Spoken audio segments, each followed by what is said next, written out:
Mr. Ambassador, thank you very much for receiving us in your residence and my warm welcome in our broadcast. Thank you so much. I'm so happy to be here together with you. Thank you very much. To begin this nice conversation with you, as a Finnish ambassador, you've been working in Slovenia since 2011, before you were in Switzerland.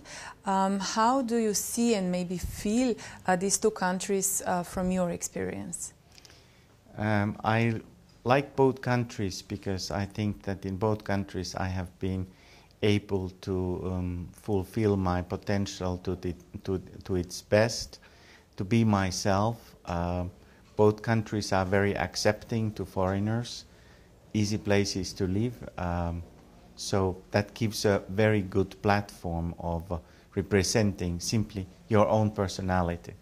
Mm-hmm. Your passion is photography. Can you tell maybe more about it? Did you get some special inspirations also in Slovenia? Yes, photography has been a long time my special passion, and actually in the early 80s I went to Minneapolis. I studied speech and communication and radio and TV production, was hooked up with some music video stuff, and actually was thinking of profession as a journalist. And worked for a little while in TV as well. So photography and the visuals mean a lot to me. My sister is a textile designer, so maybe I got it partly from her and her interest to the visuals, to colors and all that. Mm-hmm. And we are really grateful to you that we have a possibility to show also some your photographies during our interview. Thank you very much. And maybe the next question on Finland and Slovenia has some things in common. For example, wood industry. Through the history, Finns have interweaved very good your Finnish design with your industry of wood. Nowadays in Slovenia, we export mainly the wood instead of the wood products. Although we have some famous world designers. How can we deal this wooden challenge and maybe become more brand-oriented? One important thing, of course, that is behind of our success in that part is that the big number of the forest owners have built up cooperatives, and they have actually from that they have grown as a big giant companies. So that the buying of the wood has been organized in a very professional way.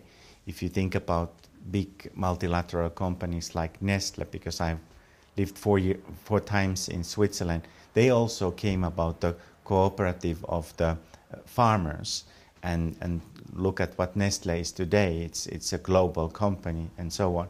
So the key here is to start to work together, to build up organization, how this can be organized in a very structural way. And that is the key. But then, of course, on the other hand, research and development in this field is also very important.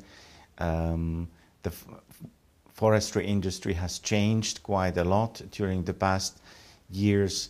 The consumption of the paper has gone maybe to the different directions. It's not anymore the same kind of paper.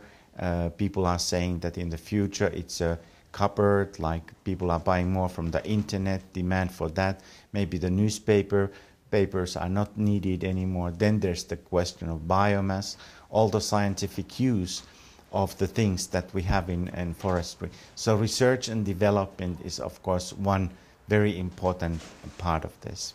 Mm-hmm. And maybe to cooperate more closely so with the designers. And yes, absolutely, absolutely. Mm-hmm. So it's interesting how sometimes crisis creates opportunities.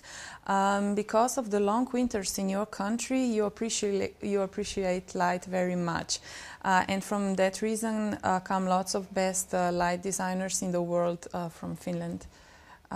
Maybe how come this the story, which are maybe the most famous light?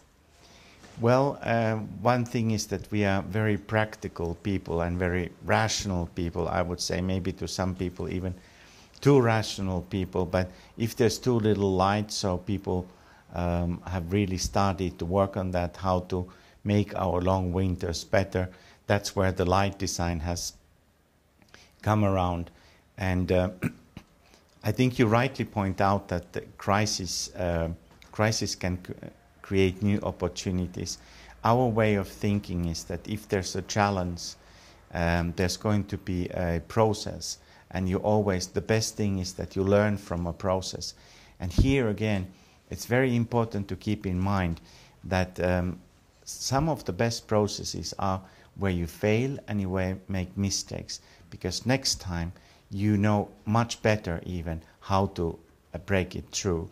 So in that way, so one should never, if there's a challenge, if there's a crisis, it's normally also some kind of new beginning. Mm-hmm. If we stay still by the winter topic, Finns are quite familiar with the winter way of life, and you offer even a vacation in ice hotel. So can you share with us some good, let's say, ice practices, having in mind the ice storm in Slovenia that we suffered a month ago?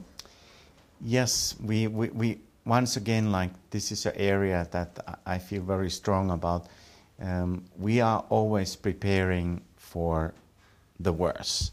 So this also means in terms of our winters, so I think we are quite well prepared what is happening.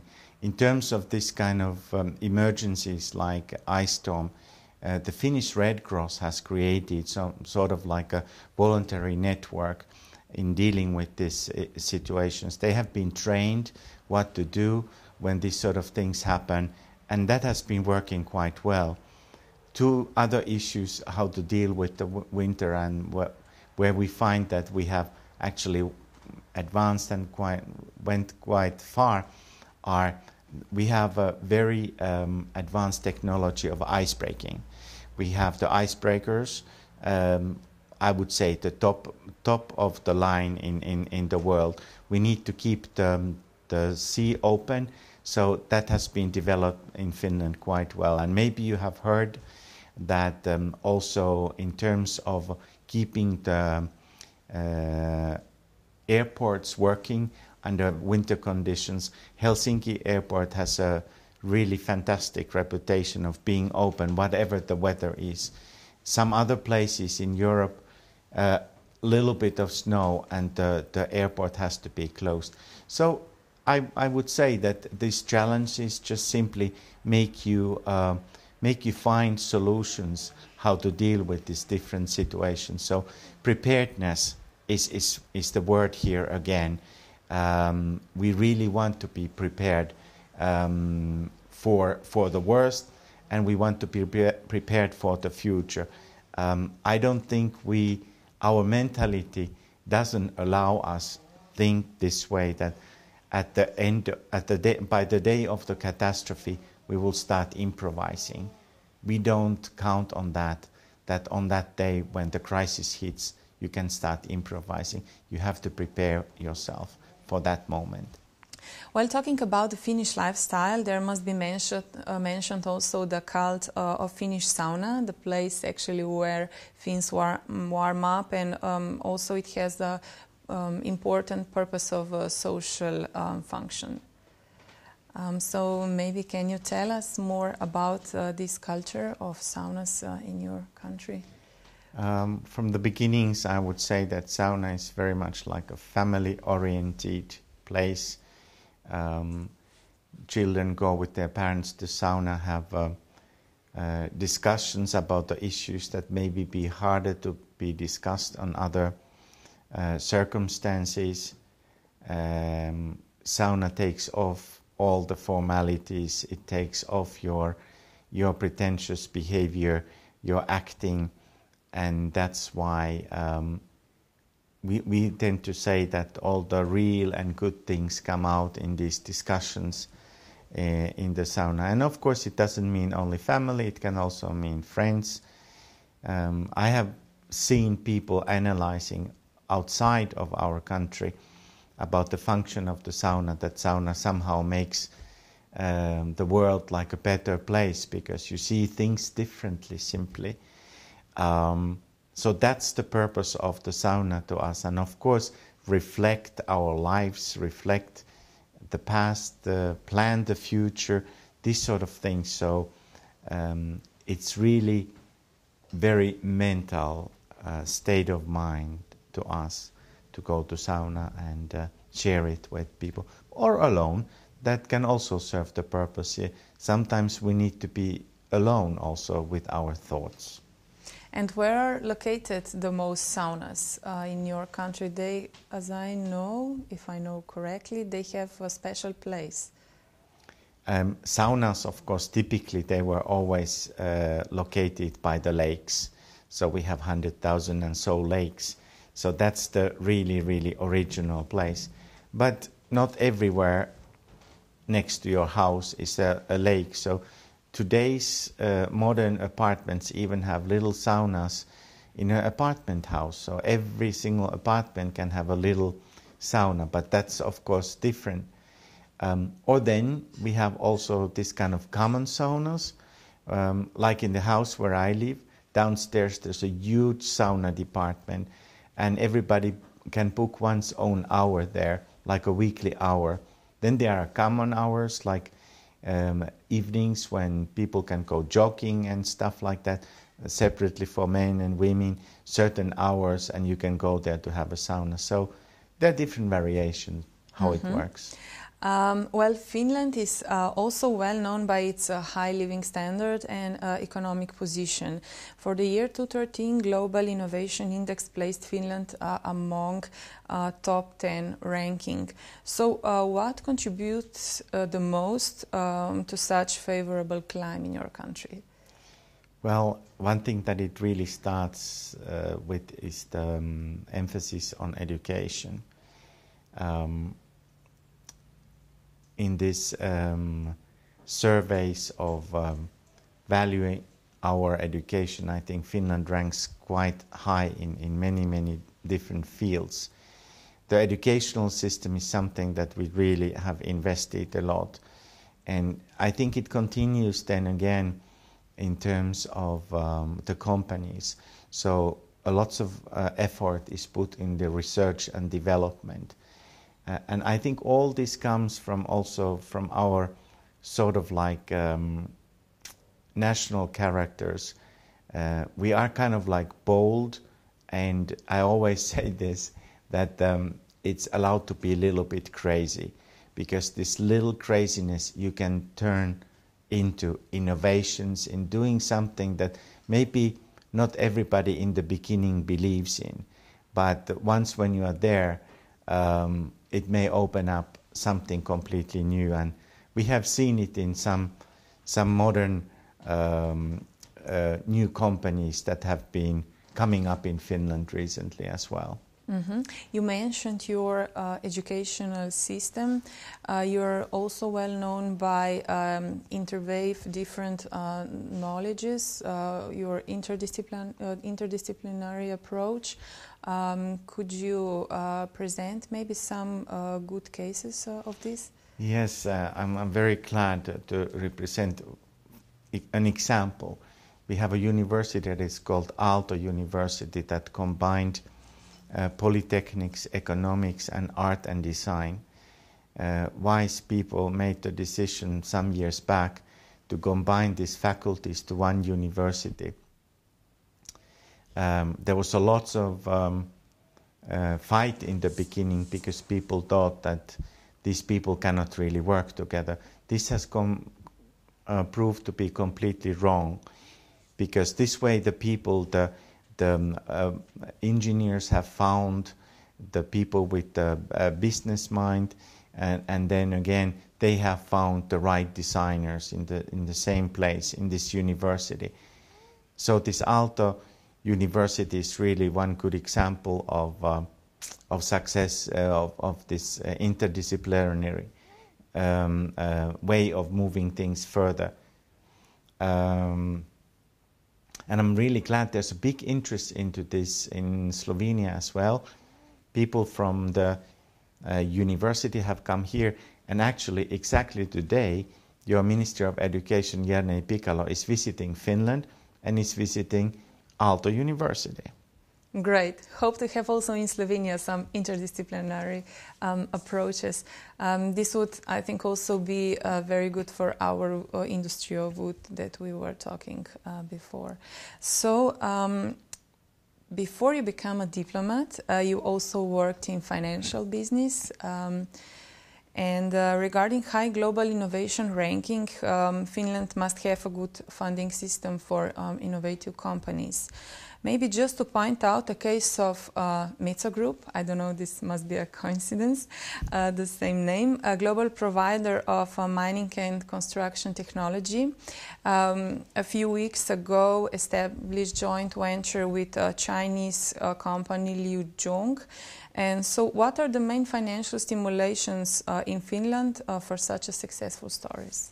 I think I have to refer back to my earlier answers about education and research and development, and then for sure there are incentives also from the government side for startups, for business ideas to be supported. So all in all, I think this is what it's comes up with. Mm-hmm. What about maybe the venture capitalists also? What is the mindset in your country regarding the venture capital?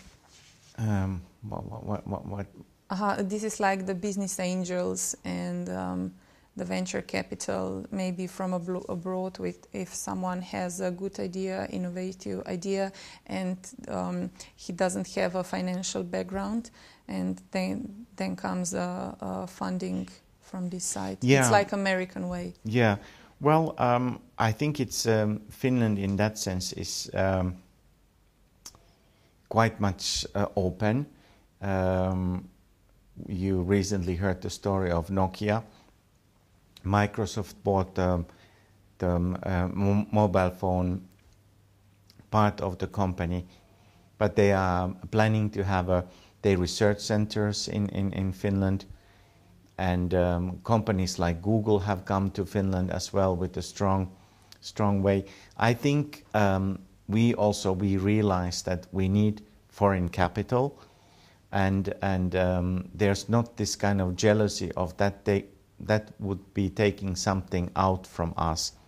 We need to in the globalized world to have this outside impact with the foreigners. And another good example, I think it was that also how people outside believe in our ways of some companies doing the things. Supercell is a company in gaming, video games, and they got a huge investment from Japan recently to continue with their ideas. So basically investing into that.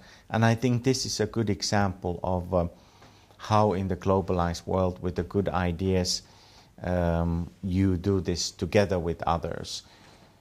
It's hard to think that like one nation that you could only depend on yourself. There we learn from others of others' way of looking into things quite strongly, and this is very important. Mm-hmm. You said doing together with others. What maybe can do together Slovenes and Finns? Maybe we are doing something together yet, but maybe also which branches and companies in Slovenia maybe has a potential for the future in this economic field? Yes, there are of course clear similarities in our structures of industries and structures of economy. Certain areas like forestry, telecom, sports-related industries, these would be very natural fields to work even closer together. I feel as ambassador that I'm the matchmaking, so that I'm bringing these people together, so that, and this is happening actually all the time. Finns who come here, they don't come here only once, they come back, and then something new is coming out of that. That is really, I think my most important task here, to bring these people together, because what is the success tomorrow? We don't know it yet today. So when these people meet, something that is then the unbeatable product in the future will come up. So one cannot really, go on this old way of thinking that we are producing now and should we produce it together with somebody else. One should not stay with that, because most likely what is needed tomorrow is again something different. Like the example again, like Nokia, they started with rubber boots and went to mobile phones. So clear vision of that there was something else coming up. So by matchmaking these professionals, we see the best possibilities. And you have creative people here in Slovenia. You are hardworking, we are hardworking. So this is the sort of like basis. I mentioned a couple of things where it's like a natural high-tech is your thing, industrial thing is your thing. We share these views with you. Mm-hmm. And in the sphere of high indexation rankings, also Slovenia has some, but unfavorable. Global Corruption Perception Index placed our country at 43rd place in 2013. We plunged actually by 6 spots since 2012 from incorporates 177 countries. On the other hand, Finland remained the third least corrupted in the world. So it seems that only honesty and respecting of rule of law brings you far away. Yes, I think this is also some of the characters, like the honesty. To be honest, it's very, very highly valued in the Finnish society. There are always people who try to be dishonest, I think, all around the world. And for that case, you need then a system, an effective legal system that will deal with these issues. I think also we have during the past few years really expanded the forces in the economic crime research part of the society. But that is of course is one leg of it. But the most important thing is that there's a legal system that is capable to deal with these sort of issues, and that people trust in this legal system then also. Mm-hmm. Thinking about Slovenia now, maybe from a more touristic point of view, what would you expose in our touristic offer to be the most interesting and attractive for the tourists from Finland? There is only one choice for me, and that is Bohinj, because that lake is amazing. One of the most mental moments I have spent there in this lake, the clearness of the water, the untouched nature. Also, I think you come so close to the nature in terms of weather changing very quickly from sun to rain. I've been there and running from the lake when it started pouring the rain. That sort of experience is something that I think especially the Finns relate very closely. So I cannot help it, but Bohinj really stands out to me as the place to be here. I suppose you also made already some pictures in Bohinj? Yeah, I did. I think they're amazing. Mm-hmm. Okay, we will show on our monitor also during the broadcast. And my last question would be for the conclusion of this fruitable conversation. What is maybe the most, you mentioned Bohinj, but some matters that are also people or places that touched you in Slovenia the most?